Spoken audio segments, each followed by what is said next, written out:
Дэлхийн монголчуудын эмнэлэг радио 88.1 хүрэлгэн дээр Сүгат харуулан сонсож буй эрхэм таны энэ өдрийн амар амгалан дахиалтгая. 7 бүрийн даваагаас баасан гарагийн цаг мөчөөд радиогийн 2 дугаар студиэс хөрхөөс өмнө хөөрөлтцгөө их сураатаар эх орноор минь сонио нэвтрүүлэг эрхэм сонсогч танд шууд хүрдэг. Яг одоо Улаанбаатар хотод 14 цаг 11 минут болсон. Өнөөдөр 2025 оны 10 дугаар сарын 1-ний 5 гарагийн эх орноор минь сонио нэвтрүүлэг эхэлж байна. Студид хөтлөгч гэрлээ найруулагчаар Эрдэнэ Мөхнар арилж байна. За нэвтрүүлгийн маань хамтран ажиллагчаар CU Loyalty уншуул цуглуул зарц зоол гэсэн уриатаагаар за мөн Централ ТV тун удахгүй NBC Universal формацийн шилдэг бүтээл болох Don't Ask Me Show агаараа хамтран ажиллаж байгаа. Баярлалаа. За ингээд нэвтрүүлгээрээ өнөөдөр Улаанбаатар хотод болж байгаа үйл явдлыг болон орон нутагт болж байгаа мэдээллийг за мөн хилийн чандад болж байгаа Монгол улстай холбоотой мэдээллийг сонсогч танд хүргэдэг. За мөн шууд эфирийнхаа утсаар төрийн байгууллагын болон хувийн хөгжлийн байгууллагын мэргэжилтнүүдтэй за мөн орон нутгийн сэтгүүлч нартайгаа холбогдсон сонсогч танд мэдээлэл хүргэдэг лээ. Ингээд өнөөдөр болж буй онцлог үйл явдлуудыг дуулгаад эхнийхээ байгууллагатай холбогдъё.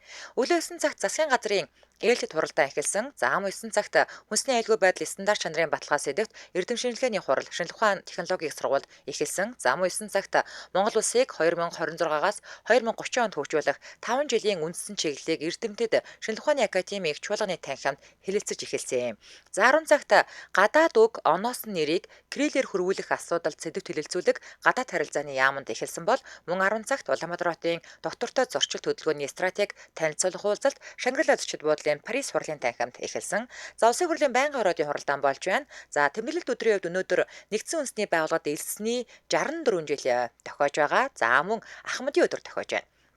Орон нутагт Архангай аймагт өнөөдөр төрийн байгууллагын ажлын зохион байгуулалт, архив, албан эрх хөтлөлтийн төв комиссийн улсын үзлэг эхэлсэн бол Хилийн чандад Тринадад ба Тобагод 100 буудалт даамын эмэгтэйчүүдийн дэлхийн аврах шалгаруулах тэмцээн үргэлжилж байна. За мөн Гүржийн Тбилис хотод холимог тулааны дэлхийн аврах шалгаруулах тэмцээн үргэлжилж байгаа лээ. За ингээд энэ хүм мэдээллийг хүргэснийхаа дараа Улаанбаатар Таранбай төслийн ахлах инженер Содбаатартай холбогдсон мэдээлэл авъя.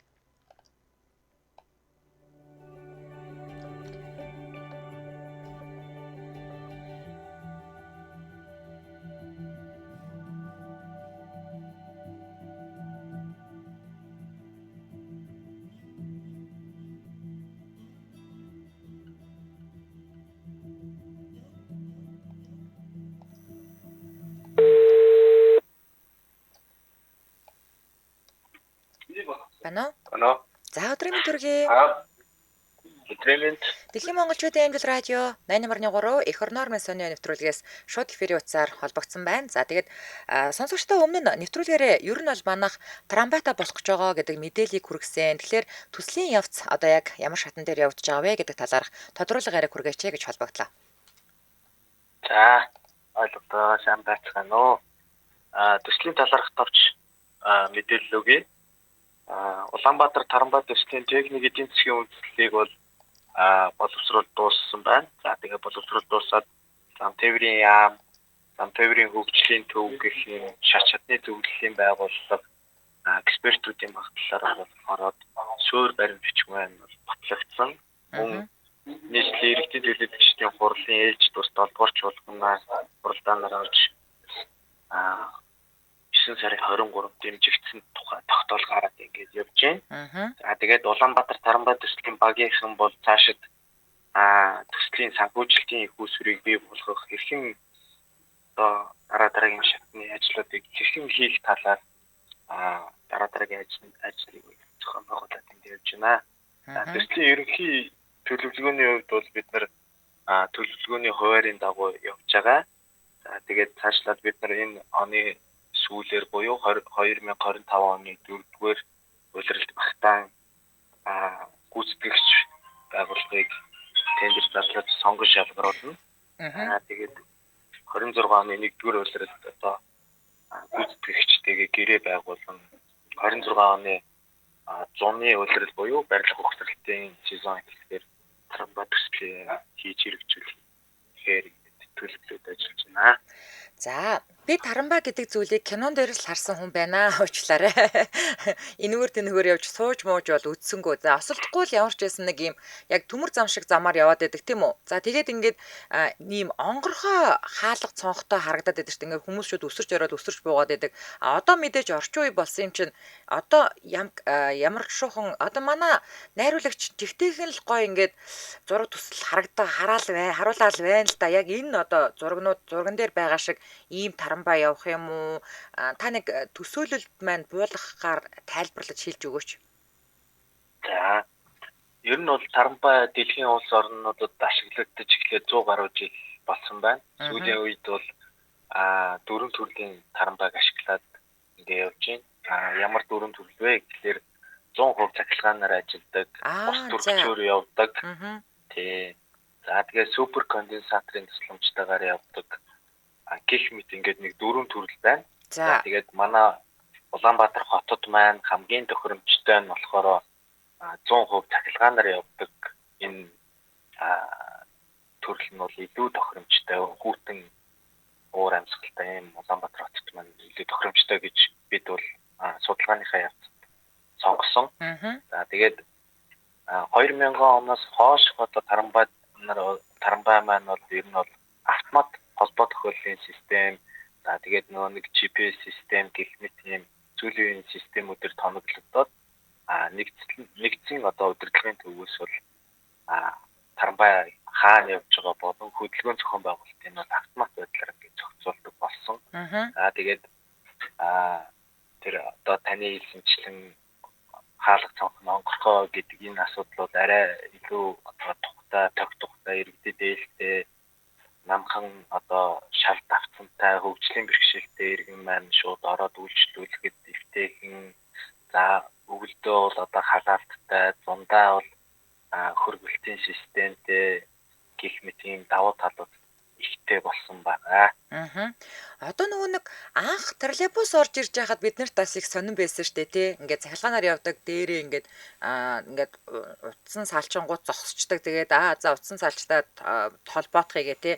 Тэгэхээр энэ тарамбай чинь яг троллейбус шиг тийм дээрээсээ цахилгаанаа авах юм уу? Яаж явна гэсэн үг ээ? За тий.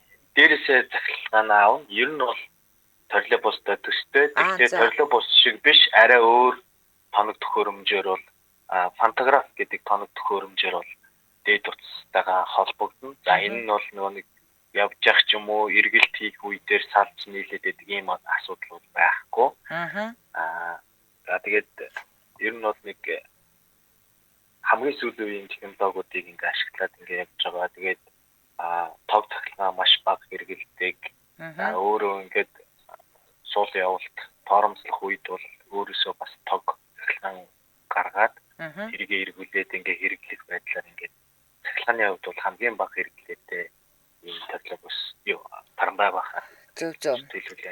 За яг одоо та хоёрын яриа Монгол орон даяар шууд загтгаас гадна дэлхийн 165 улс орноос манай сая 300 мянган даагчтай пэйжээр үзэж байгаа. За тэгээд манай гадаадд байгаа хэд маань асуугаад байна. Метрон тарамбай болцсон юм уу гэд байна. За тэгээд яг одоо тарамбайтай болцсон юм уу гэд байна. За ер нь энэ төсөл маань яг одоо хизэнээс хэрэгжээд бид нар хизэнээс тарамбайнда сууж өөрчлүүлэхийн үн хүсний хувьд ямар байхын энэ миний тодорхой болсон юм уу? Нөгөө метрон байдгаараа байгаа юу? Эсвэл нэрээ метроныхоо оронд тарамбайтай болж байгаа юм уу? Үгүй. За метро Улаанбаатар хотод бол одоо олон төрлийн нийтийн тээврийн системийг бол хөгжүүлэхээр зорж ажиллаж байгаа. За метро маань бол хэрэгждэгээрээ хэрэгжинэ. Метро маань болохоор их тайвны өргөнчлөө доогуур Амгалангаас толгойд гэсэн чиглэлтэй 19.4 км бол энэ төслүүд явдгаараа явахаар төлөвлөгдөөд мөн одоо ингээд зохих хуваарийнхаа дагуу хэрэгжих гээд явж байна. Тарамбай төсөл маань бол архивын ерөнхий газар буюу одоо буян тухай спорт хөтөлбөрийн тэндээс Сүхбаатарын талбайгаас хоошо туслангийн бүс буюу Зунжин гэсэн ийм чиглэлтэй хоёр шугамын ажлыг мөн бас хийхээр ингээд төлөвлөд явж байгаа. За тарамбай төслийн ерөнхий төлөвлөгөө бол бид нар 26 түрүүн хэлсэн 26-нд бид нар ингээд барилга угсралтын ажлыг эхлүүлнэ. За тэгээ 26 болон 27 онд бол бүтээн байгуулалтын ажил яваад 28 оны 6 сараас эхлээд туршилтын тээвэр явуулахаар бид нар төлөвлөж ажиллаж байна. Хэрвээ ямар нэгэн саад үүсэхгүй бол тэгээд энэ олон төрөлт нийтийн тээврийн систем хөгжүүлэх гэж байгаа гэж би түрүү хэлсэн. Үүнтэй холбоотойгоор дүүжин тээврийг одоо бас хийгээ явж байгаа. Дүүжин тээврийн нэгдүгээр шугам бол Астын амнаас хар хорин чиглэлтэй ингээд 5 дахь багныхаа ухсралтыг бид нэг хийдсэн байна. Гэх мэтлэн ийм олон төрөлт нийтийн тээврийн системийг Улаанбаатарт хөгжүүлэх ажлын хүрээнд Тарамбай төсөл, метро төсөл ингээд хэрэгжих гээд явж байна. Зөв. За. Метротооч болох юм байна, Тарамбайтаач болох юм байна, кабель картаач болох юм байна, тийм ээ? Яг тийм. Зөв. За ойлголоо. За өнөөдөр сонсогчид маань тодруулгаараа өргөсөн Улаанбаатар Тарамбай төслийн ахлах инженер Содбаатартаа баярлалаа. Танд ажлын амжилт хүсье. За баярлалаа. Баярлалаа. Танаа хамт баярлалаа. За баярлалаа. За нэг мэдээлэл хүргээд хамтран ажиллагчид танилцуулаад дараагийнхаа байгууллагатай холбогдно. За Улаанбаатар хотод 14 цаг 21 минут болсон байна. За өнөөдөр Ахмадын баярын өдөр тохиож байгаа. За өнөөдөр олон улсын Ахмадын өдөр тохиож байгаа. Ахмад насны баярыг тэмдэглэх шийдвэрийг Нэгдсэн үндэсний байгууллагаас анх 1990 онд гаргасан. За харин манай улс 1992 оноос хойш 34 дахь жилдээ тэмдэглэж байгаа. Монгол улсын нийт хүн амын 9%-ийг Ахмадууд эзэлж байгаа. Үүнээс 40.2% нь эрэгтэйчүүд бол 50.8% эмэгтэйчүүд байна. 2030 онд 11.9% болох бөгөөд 2050 он гэхэд 5 хүн дутмын нэг нь 60, түүнээс дээш насных болох магадлалтай байна. За улсын хэмжээнд хамгийн өндөр настай 107 настай хүн байна. За нийт ахмадуудын 68.7% нь хотод амьдарч байгаа бол үлдсэн нь орон нутагт аж турж байна. Ахмадын холбооноос гаргасан судалгаагаар нийт ахмадын 16.7% буюу 28.2 мянган амжиргааны баталгаажих төвшнгөөс доогуур орлоготой өрхөд тооцогдож байна. Харин 3963 ахмад настан ганц бие харж хандах үр хүүхэдгүй 7815 ахмад хөгжлийн бэрхшээлтэй хэвтрийн 18.4 мянган ахмад настан бусдын байнгын асаргаанд байгаа юм байна. За ингээд ахмадуудаа Ахмадын баярын мэнд хүргэе. Улаанбаатар хотод 14 цаг 22 минут болсон. За нэвтрүүлгийн маань хамтран ажиллагчаар гоё мэдээлэл хүргэж байгаа шүү. NBC Universal формацийн шилдэг бүтээл болох Don't Ask Me шоу тун утгагүй гарах гэж байна. За дэлхийд даяар шууган тарьсан шоу Монголд ирлээ. За NBC Universal формацийн шилдэг бүтээл болох Don't Ask Me шоуг Централ телевиз Монголдо анх удаа аль бие усны онцгой эрхтэйгээр хүргэх гэж байна. За 10 дугаар сарын 4-өөс эхлэн энэ бям гарагаас гэсэн үг тийм үү? Та бүхний амралтын өдөр бүрийг чимэх надаас битгий асуу, монголчуудаас асуу шууд нэвтрүүлэг бям гараг бүр 20 цагт таны дэлгэцнээ 2 баг асуултанд зөв хариулах биш. Харин монголчууд хэрхэн хариулахыг таах гэж өрсөлдөх нь байна. Жишээлх юм бол монголчууд нийс салаатыг сонгонтой иддэггүй эсвэл сонгонгүй юу? За, цовинг байцаатай иддэггүй, хийдгүү эсвэл байцаагүй юу? Бүгд таны гар утснаас яг тэр мөчөд шийдэгдэнэ. За, шууд нэвтрүүлгийн үеэр үзэгчид 130 TIG 88 тусгай дугаар руу бүх оператороос мессеж илгээх эсвэл Fresh Pack аппликейшны тусгай цэсээр дамжуулан санал өгөх боломжтой. За энэ бол таны санал, таны бодлоор өрнөх шоу. Үзээд суух биш, оролцож манайхан хөгжилдөөрэй. Монгол улсад бүх нийтийн санаа бодлыг шууд илэрхийлэх шоу нэвтрүүлэг байдгүй. За зөвхөн хин нэгнийг дэмжихийн тулд бид нар санал өгдөг тийм ээ. Тиймээс надаас битгий асуу, монголчуудаас асуу нэвтрүүлэг нь үзэгчдийн санал оролцоог илүү харуулах боломжийг олгох нэ. За ингээд надаас битгий асуу, монголчуудаас асуу нэвтрүүлэгт оролцох талууд 2 хүн байх бөгөөд нийт 4 оролцогч 2 хөтлөгчийн бүрэлдэхүүнтэй мөн 7 хоног бүр оролцогчт нь солигдох нь байна. За та илүү дэлгэрэнгүй мэдээллийн 99 99 99 9575 59 23 гэдэг утаснуудаас аваарай. За ингээд нэвтрүүлгийн маань хамтран ажиллагчаар NBC Universal формацийн шилдэг бүтээл болох Don't Ask Me шоу тун утгагүй баярлалаа. За дараагийн холбогдох сэтгүүлч маань орон нутгийн сэтгүүлч маань Баянгар аймгийн Номгод телевизийн сэтгүүлч Содном Даржатай холбогдсон мэдээлэл авъя.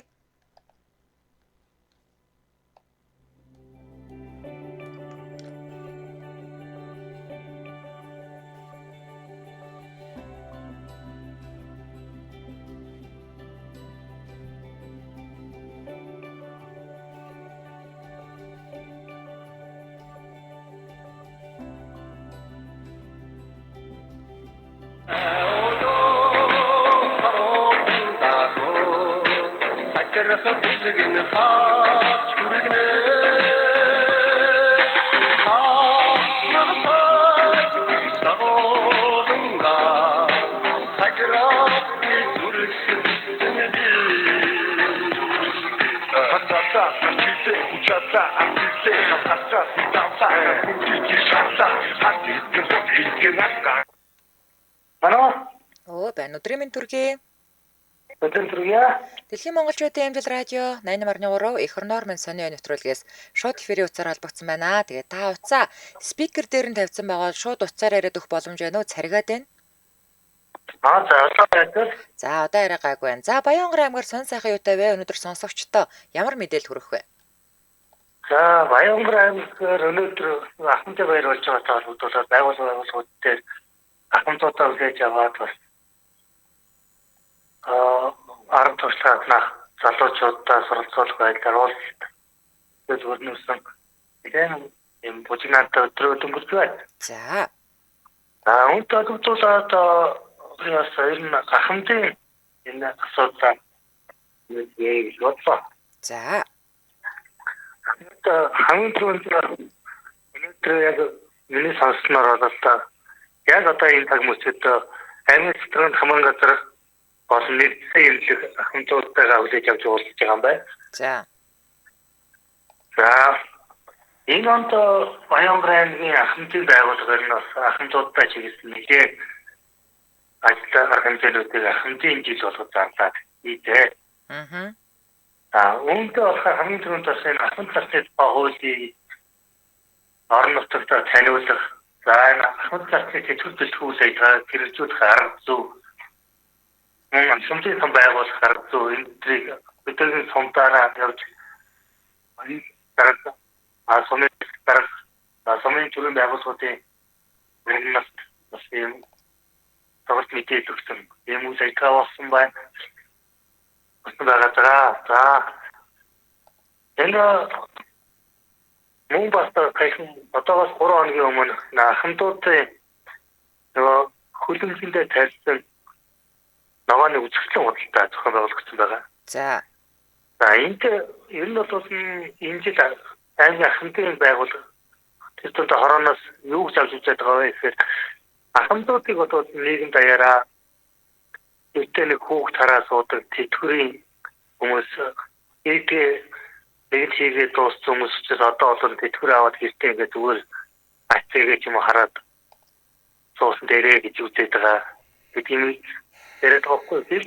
Ахмадууд бол эсрэгээрээ залуучуудтай адилхан хөдөлмөр эрхлэх боломжтой ийм хүмүүсээ нийгмийн тусгаарлагдах зөвхөн хүмүүсээ гэж байгууллагаас мэдээд байгаа. Энэ хүрээндээ ахмадуудын хөдөлмөр эрхлэлтийг дэмжиж ахмадууд модеря гэдэг уриалгыг дэвшүүлээд байгаа. Энэ уриалгыг миний зүгээс бол их зүйтэй уриалгаа гэж хэлдэг. Яг тэгэхээр одоо юу гэдэг чинь тэрбум мод аяны хүрээнд мод тарьж ийна гэж ингээд энэ тэмдгүү мод тариал хийдэг бол энэ хүний болон мал аль нэгнийх нь үйлчлэлээр гинтэд урахгүй байх үр ашиггүй тариалт явагдаад байгаа хгүй. За. Тэгэхээр ахмадууд бол нөгөө хашаалаа мод тарихаар бид нар манай тэр тордоод ургуул чадчих. Энэ нэгэд аймагт ямар өргөөжтэй байх вэ? Баянгар аймгаас үгүй утгааны асуудал маш их үгүй бол яригддаг байна. Энэ дээр бас ингээд утаа тоос тэгэхээр ярьж байгаа учраас мод маань тоос эргүүлээ шингээ цагаарыг хэлсүүд ийм ачаалттай учраас энэ бас их үр дүнтэй үдээ гэж үздэг байгаа. Энэ аймгийн ахмадын байгууллагаас болон сумын ийм байгууллага тэр тул захиргааны байгууллагуудаа ахмадуудыгаа дэмжиж бидний хөдөлмөр эрхлэл үйл ажиллагаанд дэмжлэг үзүүлээч гэдэг байгаа. Энэ хүрээндээ нэг зарим сумдууд бол ахмадууд маань хүүхэд залуучуудаа өөрсдөө нөгөө чаддаг зүйл болох ийс тушгч байх юм уу эсвэл сонсон тоглох шиг юм уу ийм зүйлийг дааж сургаад ингээд яваад байгаа юм сайн зүйл байгаад байгаа. Өнөөдөр бас ахмадын байгууллагаас хэрэгжүүлж байгаа нэг сайн зүйл бол энэ ургийн бичгийг ахмадуудаа хөтлүүлэх гэдэг зүйл явагдаад байгаа. Ургийн бичих гэдэг зүйл үүднэр жилүүдэд бас нөгөө хүмүүс маань хөдлөхгүй байснаар одоо юу гэдэг чинь нэг төрлийн хоёр хүн суухад ургийн овог нь ижилхэн байх ч гэдэг юм уу? Ийм зүйл байгаа. Ургийн овгийн сах замбраагүй байж цэвцэлья гэдэг үндсэн ухтууныг гаргаж ирээд байгаа. За холбогдсонд баярлаа. За тэгээд та дараа орон нутагтаа болж байгаа одоо үйл явдлуудыг бас манай сонсогчдод холбогдож мэдээлэл хүргүүлэх сайн байна шүү. За тэгээд өнөөдөр холбогдож мэдээлэл хүргэсэнд баярлалаа. Ажлын амжилт хүсье.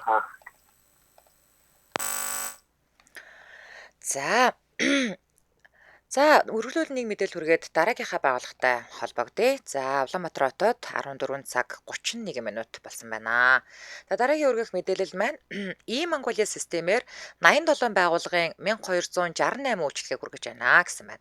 Төрийн үйлчлэгээний нэгдсэн E-Mongolia систем одоогоор 2.1 сая хэрэглэгчтэй болж 87 байгууллагын 1268 үйлчлэгээг цахимаар авч байна. Манай улсын насанд хүрсэн 5 иргэн дутмын 4 нь E-Mongolia системийг ашиглаж байгаа бөгөөд 85 саяуда үйлчилгээ авчээ. Төрийн үйлчлэгээний нэгдсэн систем E-Mongolia-г 2020 оны 10 дугаар сарын 1-нд төрийн 181 үйлчилгээг цахимаар авах боломжийг бүрдүүлсэн юм а. Энэхүү мэдээллийг хүргэснийхаа дараа дараагийн холбогдох байгууллага маань Michel Group компани бизнес хөгжил маркетингийн захирал Будхүйтэй холбогдсон мэдээлэл авъя.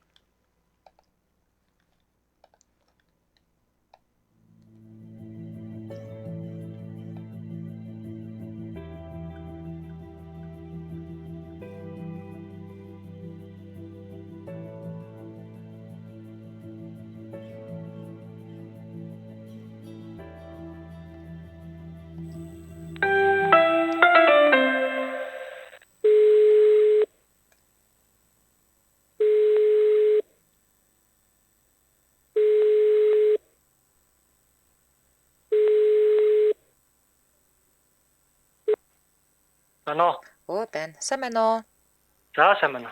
Дэлхийн монголчуудын Амжилт радио 88.3 эх орноор мэн сонио нэвтрүүлгээс шууд эфирийн утсаар холбогдсон байна. За өнөөдөр манай сонсогчдод ямар мэдээлэл хүргэх вэ? За манай Michel Group компани хэрэгжүүлж байгаа сүүлийн 4 жилд Michel City гэдэг төсөл хэрэгжүүлж байгаа. Тэрний дотор нэг авто худалдааны том төв барьж байгаа манай компани. Тэрний талаар мэдээлэл хүргэх гэж байж байна. Одоо танах чинь эхлээд Michel Expo байсан. Тэгээд нөгөө хоолны гудамтай болсон. Тэгээд тэгээд Little Venice-тэй болсон. За тэнгууд одоо тэр хоолны гудамтай цаашаага залгуулаад тэр худалдаа автомашины худалдааны төв болох гэдэг байгаа юу? Тийм яг тийм. Тэрэн дээр сая би тэгээд өнгөрсөн жил 11 сараас барилгын ажлын эхлүүлээд одоо энэ оны 12 сард ашиглалтанд орох гэж байна. Тэгээ энэ төв маань болохоор нэгдүгээр давхар дээр болохоор нөгөө хоолны гудамынхаа үргэлжлэлээр боулингийн том төв, тэгээд том хятад ресторан, тэгээд өндөр зэрэглэлийн жим, фитнесийн төв байгаа. Тэгээд 2-оос 5 дугаар давхар дээр авто худалдааны төв байгаа. За тэгээ Michel авто худалдааны төв нэг яг сонсогчтой яг дуулгах нэг гол онцлог зүйл юу вэ гэхээр энд MSM тэргүүтээ дэлхийн хэмжээний томоохон брэндүүдийн бүх төлөөлөл болсон шоурумууд энд байрлаж байгаа. Тэгээд энэхүү төв дээр нөгөө ирснээрээ манай Улаанбаатар хотоос баг зэргийн төвжөлтэй байдаг учраас яг худалдаа авахч бол ирээд бүх төрлийн нөгөө Улаанбаатар хотод ингээд хагцсан байгаа олон том брэндүүдийн шоурумын төлөөлөлтөө нэг цэг дээрээс бүгдийг ингээд үзэх боломжтой. За мөн дээрээс нөгөө нэг даатгал нь байна, дугаар олголт нь байна. Автомашины нөгөө нэг зээлийг гаргаж өгөх банк бус байна. Тэгээд сэлбэг хэрэгсэл байна. Гэх мэтлэнгээр одоо бүх зүйлийг л нэг дор төвлөрүүлсэн юм төв байгаа. Зөв. Одоо бид нартаас бахархах зүйл байдаг л да. Одоо ингээл Little Venice-гийн талаар ингээд ярьсаар нь байгаа л дээ л одоо ашиглалтанд орсон M1, M2, 3 гээд офистой болсон янзын гоё болсон байлээ л дээ. Тэнгүүд одоо энэ авто худалдааны төвийг бас ярьсаар нь байгаад ашиглалтанд орсон дараа очиод харахаар гоё санагдах байх. Тэгэхээр одоо бүр байгууллагууд ингээд талбайгаа худалдаж аваад орцсон уу? Эсвэл яг одоо энийг баригдчих шүү, талбайгаа аваарай гэдэг нь үү? Одоо яг ямар төвшөнд явагдаж байгаа? Энд дээр болохоор таны саний хэлдэг нөгөө Michel бол өөрөө ингээд том бизнесийн 3 том таавар, эвтэлгүүр, тавилгын эвтэлгүүр, барилгын эвтэлгүүр гэдэг бизнесийн том цогцтой учраас нөгөө энэ төслийг өнгөрсөн 11 сар зах зээл танилцуулсны дараа маш олон компаниар өөрчлөлт талбайгаа авсан. Гэхдээ мэдээж нөгөө нэг цөөн тооны талбай үлдсэн байгаа. Тэр талбаанаар дээр бол одоо бид нар захиалга авж байгаа. Дээрээс нь тодтогч хэлэх юм юу гэхээр банкны лизингийн бүгдийг бэлдээ тавьсан. Худалдаа хөгжлийн банкны зээлээр авах боломжтой байгаа. Тэгэхээр нөгөө хүмүүсүүд маань ирээд сэлбэг хэрэгслийн бизнес эрхэлдэг бизнес эрхлэгч нар маань ирээд талбайгаа үзээ шууд авч болно. Авто худалдааны төв дээр автомашин импортлоод оруулж ирдэг компаниар нь бидэртэй холбогдоод ингээ авах бүрэн боломжтой байна. Зөв. За одоо тэгээд яг ер нь багцаар хэдийгээр ашиглалтанд ороод ингээд хүмүүс очиж өөрчлүүлэх боломжтой болох юм. За бидний төлөвлөгөөр бол одоо яг 10 сарын ихээр дулаан авах хүчин тухайн барилгынхаа. Тэгээд 12 сард улсын комиссар дуудана. Тэгээд мэдээж нөгөө баг зэргийн процедур ордог учраас нэг эх оны 1 юм уу 2 дугаар сард яг нээлттэй ихээр төлөвлөө явуулна. Зөв. За холбогдож энэ нэг зөвхөн нэг юм тодтолч. Тэгээ нөгөө Мишель Сити дээр нөгөө энэ олон том бизнесийн төв дээр бас нэг сайхан мэдээ юу гэхээр засгийн газар хэрэгжүүлж байгаа нөгөө туулын хурдны зам гэдэг том төсөл байгаа. Тэр төслийн маань нөгөө 8 болт 8 өгсөлтийн нэг цэг нь манай Мишель Экспо дээр бууж ирж байгаа. За. Тэгэхээр энэ бол өөрөө нөгөө хиттэй одоо Улаанбаатар хотын баг дараагийн төв болох боломжтой төв хан улс дүүргийн 20 дугаар хороо тэр дундаа Мишель Экспо орчин болох гэдэг. Тэгэхээр энд одоо ямар нэгэн байдлаар одоо энэ дэлгүүр дээрэмч тэр офс дээрэмч тэр орон сууц дээрэмч тэр тавилга дээрэмч тэр бизнес эрхэлж байгаа бүх хүмүүсийн хувьд бол энэ бол маш сайхан мэдээлэлтэй төвчрэлгүй болчихно. Дээрээс нь бизнесийн том компаниар байна. Ер нь товчхондоо нэг 5,000 гаруй компани төвлөрсөн одоо төм төжүүлсэн бомбож гэсэн ийм том төв болох гол манай хамт олон яваад байна. Зөв. За нүдэн дээр яалтчгүй тамраад байгаа. Үнэхээр тамарж байгаа шүү. За холбогдож өнөөдөр сонсогчдод маань тодорхойлгоор өргөсөн Мишель Group компани бизнес хөгжил маркетингийн захирал Бодхүдэ баярлалаа. Ажлын амжилт хүсье. За баярлалаа. Бүгдэнд нь амжилт хүсье. За баярлалаа. За үргэлжлүүлэх мэдээлэл хүргээд хамтран ажиллагчаа танилцуулнаа. За дараагийн өргөх мэдээлэл маань Улаанбаатар хотод 14 цаг 37 минут болсон байна. За Төв аймагтай холбоотой мэдээлэл байна. Баян сумын эрүүл мэндийн төвд тоног төхөөрөмж гардуулаа өглөө гэсэн байна. Төв аймгийн Баян сумын эрүүл мэндийн төвд нэн шаардлагатай тоног төхөөрөмжийг хамтын ажиллагааны хүрээнд далаа захиралтай Монгол Чех Металл компани хамт олон гардуулаа өглөө.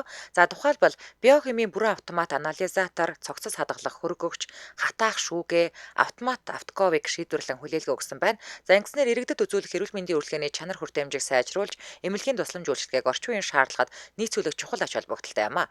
Баян сумын эрүүл мэндийн төв нь 1925 онд анх байгуулагдсан бөгөөд нийгмийн эрүүл мэнд, хэвтүүлийн эмчилгээ, шинжилгээ онцлогоо дэмжих үйлчлэгээ гэсэн 4 төрлийн үйлчлэгээг иргэнд үзүүлэх юм байна. За Улаанбаатар хотод 14 цаг 38 минут болсон. Нэвтрүүлгийн маань хамтран ажиллагчаар CU Loyalty уншуул, цуглуул, зарцуул гэсэн уриатаар хамтран ажиллаж байна. За CU Loyalty энэ жилийн хамгийн том loyalty хөтөлбөрөөр зарласан. Энэхүү хөтөлбөр нь 4 төрлийн урамшуултаа бөгөөд бүх урамшуул нь CU-гийн шин болон хуучин хэрэглэгчдийг худалдан авалт бүрдээ CU апп-аа уншуулан оноо цуглуулж, оноогоо зарцуулаарай гэх мессежтэй байгаа юм байна. За ер нь бол гэтээ биднэрт оноо цуглардаг л да. Одоо би чинь бас ингээд CU-г үйлчлүүлэгчтэй тий аппликейшн уншууллаа. Оноо цуглараад тэгээд тэр мөнгөнд үн цугларч байгаа гэсэн үг баг онооч гэж. Тэгээд тэрийгээрээ дараа нь одоо би жишээлбэл нэг 5,000 төгрөгийн юм авсан байлаа гэхэд би 3,000 оноотой байх юм бол тэрийгээ бас уншуулад ингээд хөнгөлүүлцдэг гэсэн үг аахгүй юу. За тэгэхээр CU app уншуулах бүрд CU онооны буцаан олголт ордог тийм үү. За яг түрүүний одоо миний яриад байгааг ярьж байна.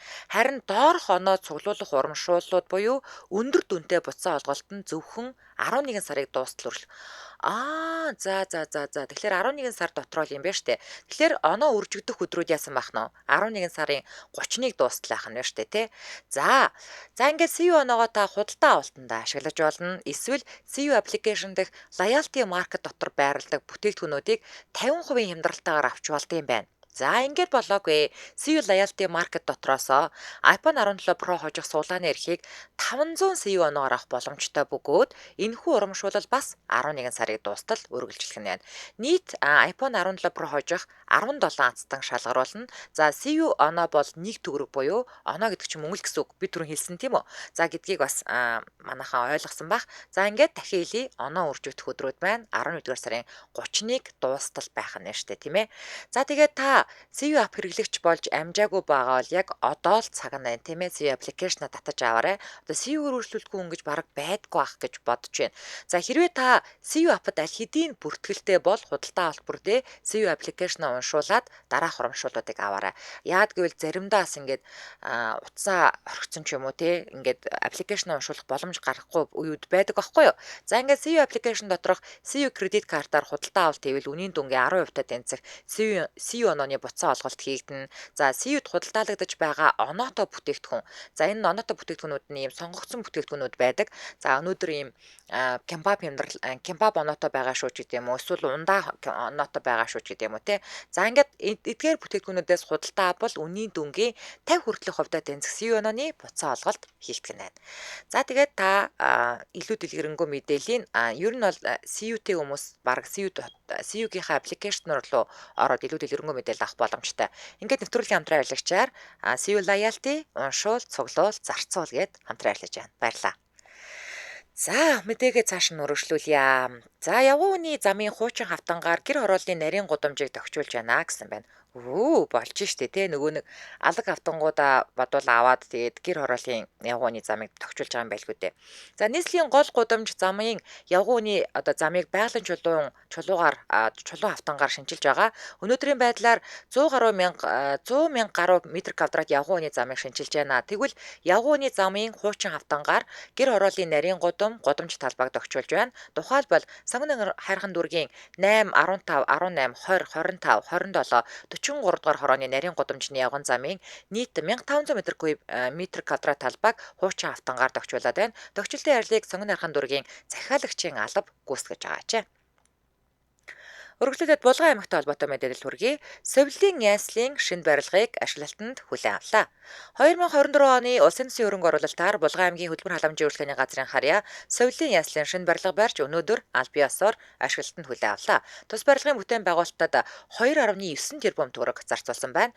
Нээлттэй Булган аймгийн засаг дарга Провочор, нийгмийн бодлогын хэлтсийн дарга Батчимэг, хөдөлмөр халамжийн үйлчлэгээний газрын дарга Батчаргал, Совилын яслын эрхлэгч Мегмар Суранаар оролцож ахмад ажилтнууд, багш сургууль хүмүүжүүлэгчид, эцэг төлөөлөл суралцагч хүүхдүүд хүрэлцэн ирсэн юм а. Анх 1957 онд байгуулагдсан яслын барилга 1994 оноос хөдөлмөр халамжийн үйлчлэгээний газрын харьяанд шилжиж Совилын яслын үйл ажиллагааг явуулж иржээ. 67 жил ашигласан барилгыг шинчилж Алтай Бумат өргөө компани гүйцэтгэгчдээр ажиллан ашиглалтанд оруулсан байна. За хуучин байранд 2 бүлэгт 40 хүүхэд хамрагдаж байсан бол шинэ барилгыг ашиглалтанд оруулснаар 3 бүлэгт 60 хүүхэд суралцах боломж бүрдэж 4 шинэ ажлын байр нэмэгдээд байгаа ч. Совилын яслын үйл ажиллагаа нь хөгжлийн бэрхшээлтэй болон зорилттой бүлгийн 1-2 насны хүүхдүүдэд зориулсан бөгөөд тусгай хэрэгцээд боловсрол олгодгороо онцлог юм байна.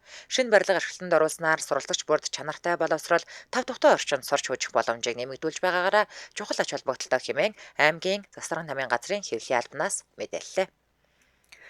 Өргөжлүүлээд ерөнхийлөгч хүрэлцөх цэргийн төв эмнэлгийн үйл ажиллагаатай танилцлаа гэсэн мэдээллийг хүргэе. Ерөнхийлөгч Зэс төвчний ерөнхий командлагч хүрэлцэх улсын ууган эмнэлэг болох цэргийн төв эмнэлэгт ажиллалаа. Цэргийн төв эмнэлгийн дарга ерөнхий эмч Хурандаа Болгор Эрдэнэ болон холбогдох удирдлагууд төв эмнэлэг амбалтоор хордлогын яралтай тусламжийн төв хэр эмнэлгийн үйл ажиллагааг танилцууллаа. Ард иргэд төдийгүй Зэс төвчний бие бүрэлдэхүүнд эмнэлгийн тусламж үйлчлэгийг тасралтгүй үзүүлэх үүргээ нэр төртөө биелүүлж байгаа. Эмнэлгийн хамт олон тэдний найдвартай ард талд болсон гэр бүлд нь ерөнхийлөгч Зэс төвчний ерөнхий командлагч талархал илэрхийлж амжилт хүссэн өрөөлөө. Эмнэлэгтэй анх удаа зүрхний титэм судсан дотуурах эхо онцлогоо хийн 2 удаа амьд донороос бүр шилжүүлэн суулгаж цаашид бусад мэс заслыг шинээр нутагшуулах гэж байгаа нь ард иргэд цэрэг дайчдын эрүүл мэндийг хамгаалах үйл хэрэгт оруулж буй томоохон ахис дэвшил гэдгийг тэмдэглэлээ. Цар тахлын жилүүдэд эмнэлгийн хамт олон өргөсөн тангарагтай үнэн чийж ард иргэдийн амнаас эрүүл мэндийг хамгаалахад үнэтэй хувь нэмэр оруулсныг онцоллоо. Мөн эрүүл Монгол хүн тэр буммод хүнсний хангамж аюулгүй байдал гэсэн хоорондоо нэгт уялдаатай үндэсний 3 хөдөлгөөнд идэвхтэй оролцож байгаад талархал илэрхийллээ. Цаашаад эмч ажилтнуудаа бэлтгэх, давтан сургах, гадаад хамтын ажиллагаагаа өргөжүүлэх, иргэдийг өвдсөн хонь нь эмчлэх бос өвдгөөс урьдчилан сэргийлэх, түүний дотор нийтийн биеийн тамир спортоор хичээллэхийн ач тусыг хүн бүрд сурчлан таниулах, соён гэгэрүүлэх чиглэлээр манлайлан ажиллахыг хүслээ. Тус эмнэлэг хордлогын яралтай тусламжийн үндэсний төв, удирдлага, штаб, эмнэлэг анги, поликлиник, артал, хангалтын албатай, улсын хэмжээнд галт зэвсэг, хутга мэсний гэмтэл, төрөл бүрийн хордлогын яралтай тусламж үзүүлдгээрээ улсын чанартай бусад томоохон эмнэлгээс ялгардаг. 2025 оныг үг бүрд хандлага, үйлдэл бүрд чанар урайндор эмнэлгийн тусламж үйлчлэгээний чанарын жил болгон ажиллаж байна. Цэргийн төв эмнэлгийн 1200 гаруй эмч мэргэжилтэн нэгдсэн үндэсний байгууллагын хэд эмч ажиллагаанд оролцсон бөгөөд цэргийн баг нь одоо ч Бүгд найрамд Хумнаг Судан, Ливанд үүрэг гүйцэтгэж байна. Эмнэлгийн алба хаагчид мөн Турк улсад болсон хүчтэй газар хөдлөлтийн дараах эрен хаах, аврах, эмнэлэг хүмүүнлэгийн тусламж үзүүлэх ажиллагаанд эх орноо төлөөлөн оролцсон юм а.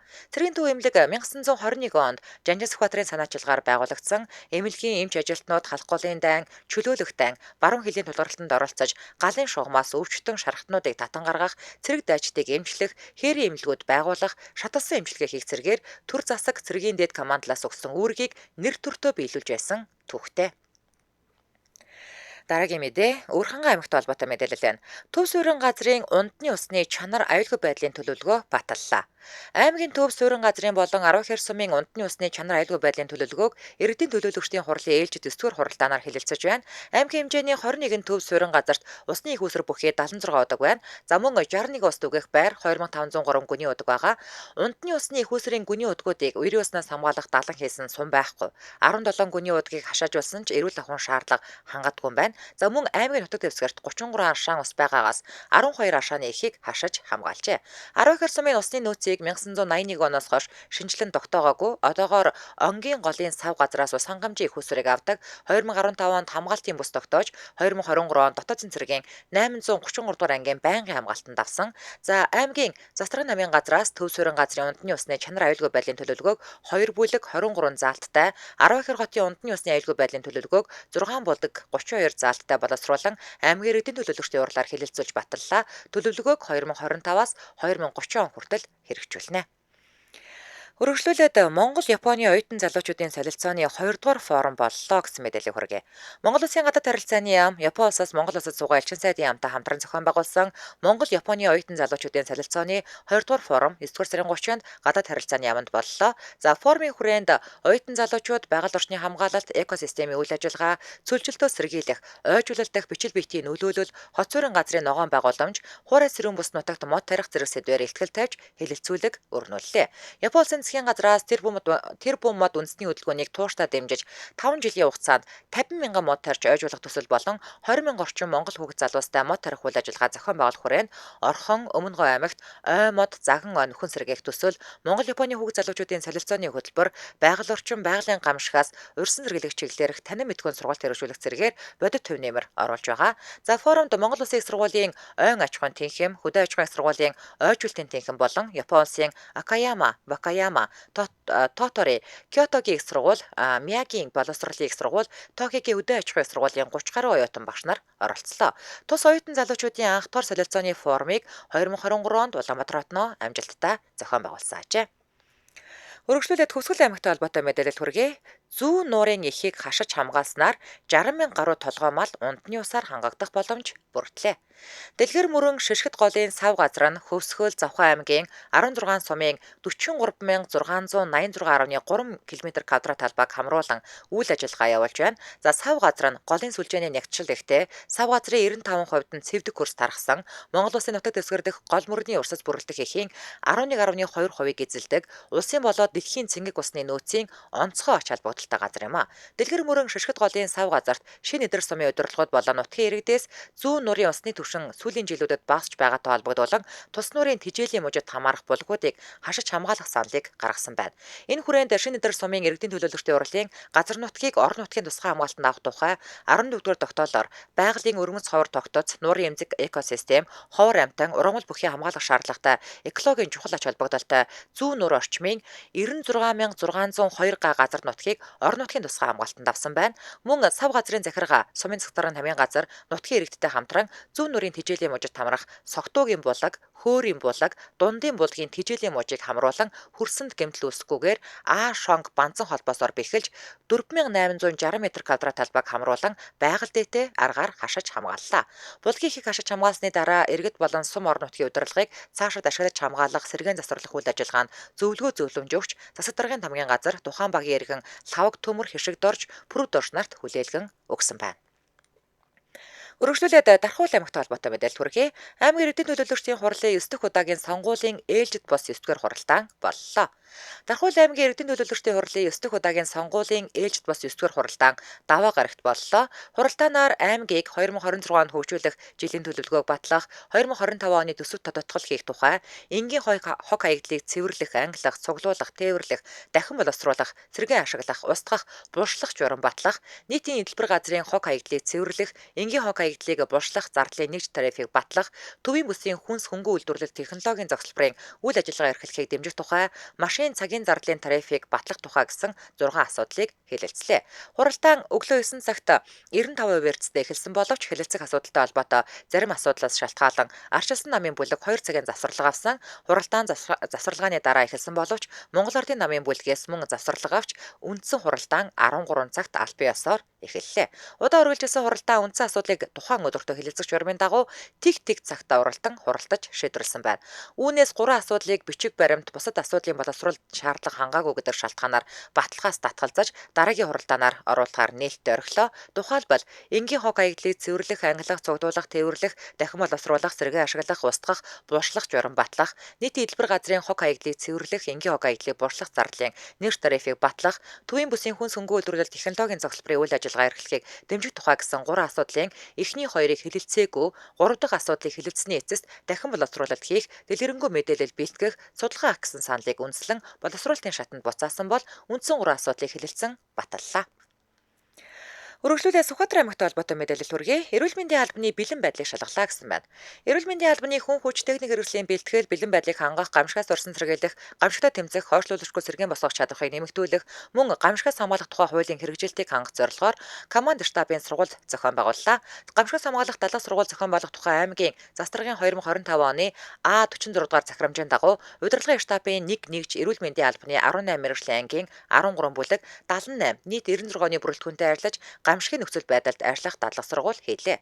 Үлсгийн хүрээнд 40 ортой хээрийн эмнэлэг байршуулан нэр бүхийн алдарт өвчний тохиолдол дээр хээрийн сургуулилт хийж шаардлагатай үед иргэдэд эрүүл мэндийн тусламж үзүүлэх нөхцөл боломжийг бүрдүүлсэн байна. Тус үзэлгээр гамшигаас хамгаалах тухай хуулийн хэрэгжилтийг хангуулж, байгууллагын алба, нэгжийн бэлтгэл хангалт, эрсдлийн үед хэрэгжүүлэх арга хэмжээ, хамтын ажиллагаа болон шуурхай хариу арга хэмжээ авах чадварыг үнэлж, сайжруулахад чиглэсэн дүгнэлт зөвлөмжийг гаргалаа.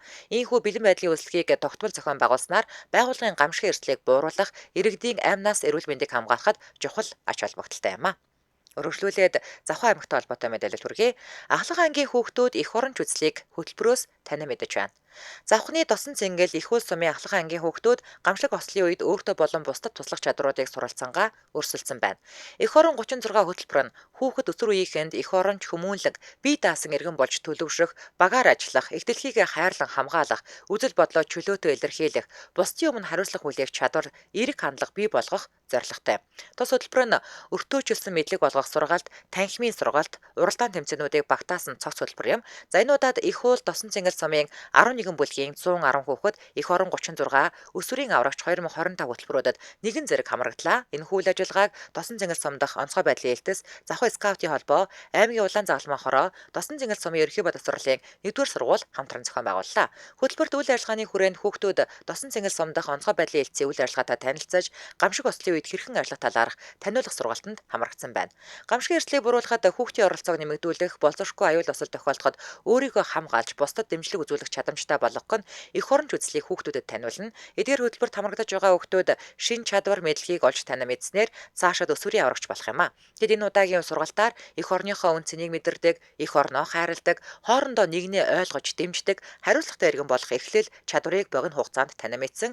Өөрөөр хэлбэл бусдад туслах сэтгэлдээ өөрийн үүрэг хариуцлагыг, яаралтай тусламжийг цаг алдалгүй хүргэх чадвартай байх дадлуудыг мэдэж авч байгаа юм а. Мөн хөтөлбөрийн хүрээнд Досон Цэнгэл сумын ерөнхий боловсролын 1-р сургуулийн дотор байрны хүүхдүүдэд бүлэг хамт олонны харилцаа, анхны тусламж хэрхэн үзүүл сургалтыг хийсэн байна. За аймгийн хүн ам ихтэй томоохон сумдад хийсэн энэ удаагийн хөтөлбөрт үйл ажиллагаа нь хүүхдүүд гамшигын эрсдлийн үед өөртөө болон бусдад хэрхэн туслах талаар заалгаж суралцсан, хүүхдүүд танин мэдсэн чадваруудаараа өрсөлдөж, авахал замбаагаас сорьсон үр дүнтэй үйл ажиллагаа боллоо хэмээн Завхан аймгийн хүүхэд гэр бүлийн хүчил хамгааллын газраас мэдээллээ. За энэхүү мэдээллийг хүргээд 2025 оны 10 дугаар сарын 1-ний 5 гарагийн эх орноор манд сони нэвтрүүлэг радио 2 дугаар студиэс хөрхөөс өмнө хөөрөлцгөө гэсэн уриатаагаар шууд хүрээд өндөрлөж байна. За нэвтрүүлгийн хамтран ажиллагчаар CU Loyalty, уншуул, цуглуул, зарцуул гээд за мөн Central TV, NBCU Universal формацийн шилдэг бүтээл болох Don't Ask Me Show тун утгагүй гэсэн уриатаагаар хамтран ажиллаа. Баярлалаа. Өргөлөөл эрхэн сонсогчдаа элдвэрч би нэвтрүүлгийн шинэхэн дугаарыг хүлээн авч үзэж сонсоорой. Дэлхийн монголчуудын Эмжил радио 88.3